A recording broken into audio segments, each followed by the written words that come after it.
আমার সাথে কালকে তর্ক করে জিতে গেছো, আমার তখন মনে পড়তেছিল না অনেক কয়টা মানে অপশান বা অনেকগুলো মনে করতেছিল না। পরে আমি নোট করে রাখছি যে এগুলো বলতে হবে। সো এখন তুমি আমার সাথে তর্ক লাগতে পারো যত ইচ্ছা তত।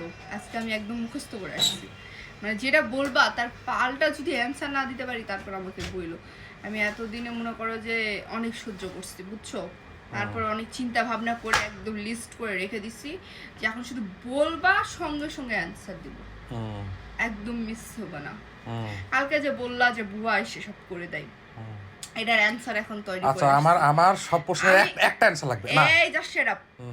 বুয়াটা চলে গেল, সারাদিনের যে থালা বাসনটা নোংরা হয়, যে থালা বাসনটা মানে ভরে, তো ওগুলো তখন কে পরিষ্কার করে? কে পরিষ্কার করে বলো? আচ্ছা ঠিক আছে, আমি প্রশ্ন করি একটা। হ্যাঁ বলো, বলতে পারো, বলো। তুমি আমার বংশের কেউ?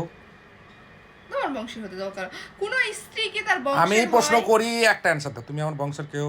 না। তুমি আর ব্লাড রিলেটেড কেউ? না। তোমার বাবা মা মানে আলাদা? বাবা কেন আলাদা? আমি শেষ করি, তোমার মানে আমার তো আর বাবা, তোমার মা বাবা তোমার মতো। তোমাকে আমি চিনতাম না, জানতাম না, তোমার আমি নিয়ে আসি নাই। তোমার ভরণ পোষণ দিচ্ছি, তোমার খাওয়া দাওয়া দিচ্ছি, তোমার হচ্ছে যে জামা কাপড় সব কিছু দিচ্ছি, এভরিথিং। হ্যাঁ, তো বিষয়টা হচ্ছে তোমার আমি কেন নিয়ে আসছি? আচ্ছা কেন? আমি শেষ করি। পৃথিবীতে কেউ বোকা আছে যে কেউ কাউরে নিয়ে এসে বইয়ে থেকে খাওয়াবে নিজের টাকা দিয়ে? পৃথিবীতে তো কোনো মেয়ে কি বোকা আছে তার বাবার বাসায় কাজ করতে হয় না আর সংসারে এসে কাজ করতে হয়? তাহলে কেন সংসার? আরে মেয়েদের তো বাড়ি নাই কোনোদিন। কে বলছে বাবার বাড়ি? তোমাদের তো কোনো অস্তিত্ব নাই।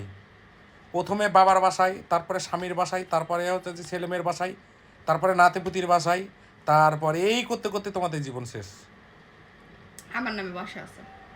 হ্যাঁ, তোমাদের কোনো মেয়েদের কোনো অস্তিত্ব থাকে না। আমার নামে বাসা আছে। এই জন্য তো আল্লাহ তোমাদের মেয়েদেরকে খুব সহজ করছে এবং খুব কঠিন করছে, কিন্তু তোমরা তো গ্রহণ করতে পারো না। তুমি কিন্তু ইতিমধ্যে আমাকে অপমান করতেছো। অপমান বুঝো তুমি? তো বুঝি না? তাহলে তোমার জ্ঞান বেড়ে গেছে যে তুমি অপমান বুঝো। আজকে যদি আমি হেরে যাই তর্কে, বিশ্বাস কর, রাতে ভাত পাস নাই, সকালে পাস নাই, এখনো পাবি না বলে দিলাম। ভাই, আমার যদি 100 বছর না খেয়ে থাকা লাগে তারপরেও থাকবো, তবুও বউয়ের কাছে হেরে যাব না। আচ্ছা শোনো, আমি একটা কথা বলি। আমাদের ইসলামে কি আছে জানো? ওয়াইফদের সাথে কাজে সাহায্য করা, ইভেন ওয়াইফদেরকে সম্মান করা, যেটা তোমরা ছেলেরা করো না। এতে কিন্তু তোমাদের কিন্তু অনেক পাপ হয়, বুঝছো? সো তোমাদের কি উচিত? ওয়াইফদের সম্মান করবা, ওয়াইফদের কাজে হেল্প করবা। তুমি যে কালকে বললা যে তোমরা কাজে বাইরে কাজ করো, বাসায় কাজ করতে পারবে না, ঠিক আছে? বলছো তো না? বলছো।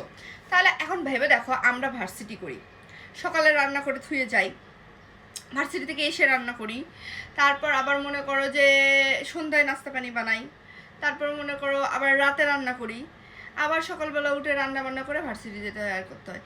তো আমরাও যদি ঘরে এবং ঘরের বাহিরে যদি কাজ করতে পারি, তাহলে তোমরা কেন পারবা না? এত কথা শোনার সময় নেই। কেন?